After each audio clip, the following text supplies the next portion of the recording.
ஸ்ரீவில்லிபுத்தூர் ஆண்டாள் கோவில் ஆடிப்பூர கொட்டகையில் மார்கழி மாத தொடக்கத்தை முன்னிட்டு திவ்ய பாசுரம் இசை மற்றும் பரதநாட்டிய நிகழ்ச்சி நேற்று இரவு நடைபெற்றது. ஸ்ரீவில்லிபுத்தூர் ஸ்ரீ சடகோப ராமானுஜ ஜீயர், ஸ்ரீ தீர்த்தண்டி சின்ன ஸ்ரீமன் நாராயண ராமானுஜ ஜீயர் தலைமை வகித்தனர்.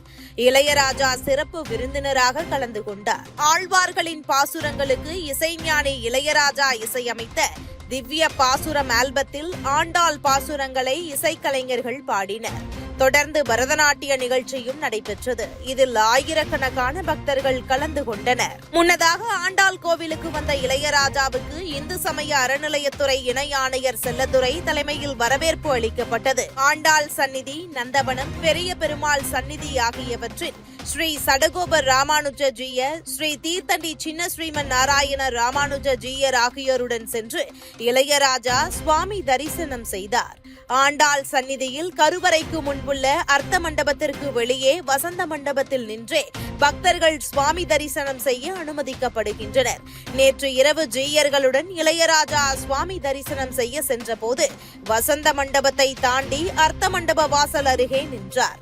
அர்த்த மண்டப வாயிலில் நின்று சுவாமி தரிசனம் செய்தார். அதனைத் தொடர்ந்து கோவில் அர்ச்சகர்கள் ஸ்ரீ சடகோப ராமானுஜ ஜீயர், ஸ்ரீ தீர்த்தண்டி சின்ன ஸ்ரீமன் நாராயண ராமானுஜ ஜீயர், இளையராஜா ஆகிய 3 பேருக்கும் ஆண்டாள் சூடிய மாலை மற்றும் பட்டு வஸ்திரம் கட்டி மரியாதை செய்தனர். இணை ஆணையர் ஆண்டாள் படம் மற்றும் பிரசாதத்தை வழங்கினார்.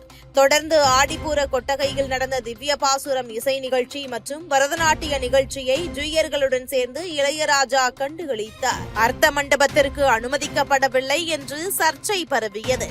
மேலும் அர்த்த மண்டபமும் கருவறை போன்றது என்றும் இளையராஜா தவறுதலாக நுழைந்ததால் உடனே கோவில் நிர்வாகம் அவரிடம் எடுத்து கூறியது என்றும் இதன் பிறகு அவரே வெளியில் நின்று தரிசனம் செய்ததாக தகவல் வெளியானது. அதனைத் தொடர்ந்து ஈவேரா குரூப்புகள் ஈவேரா சிலைக்கு மாலை அணிவிக்க மாட்டேன் என்று இளையராஜா கூறினாரோ அதே ஈவேரா கருவறை நுழைவுக்கான வாழ்நாள் உரிமை போராட்டத்தை தாம் எதிர்கொண்ட அவமானத்தின் மூலம் நினைவுகூர வைத்திருக்கிறார் என்கின்றனர் பெரியாரிஸ்டுகள். மேலும் இந்நிலையில் இயக்குனர் அமீர் இந்திய திருநாட்டின் பிரதமராக இருந்தாலும், தேசத்தின் முதல் குடிமகனாக இருந்தாலும், உலக அரங்கில் இசைஞானியாக இருந்தாலும் கருவறைக்குள் அனுமதி இல்லை. சனாதனம் தலைவிரித்தாடும் நாட்டில் சமத்துவம் எப்போது மலரும் என தன்னுடைய வாட்ஸ்அப் ஸ்டேட்டஸில் வைத்தார். இவர்களுக்கு பதிலடி கொடுக்கும் விதமாக இசைஞானி இளையராஜா தன்னுடைய எக்ஸ் தள பக்கத்தில் வெளியிட்டிருக்கும் பதிவில் என்னை மையமாக வைத்து சிலர் பொய்யான வதந்திகளை பரப்பி வருகிறார்கள். நான் எந்த நேரத்திலும் எந்த இடத்திலும் என்னுடைய சுயமரியாதையை விட்டுக் கொடுப்பவன் அல்ல, விட்டுக் கொடுக்கவும் இல்லை. நடக்காத செய்தியை நடந்ததாக பரப்புகிறார்கள். இந்த வதந்திகளை ரசிகர்களும் மக்களும் நம்ப வேண்டாம் என தெரிவித்திருக்கிறார்.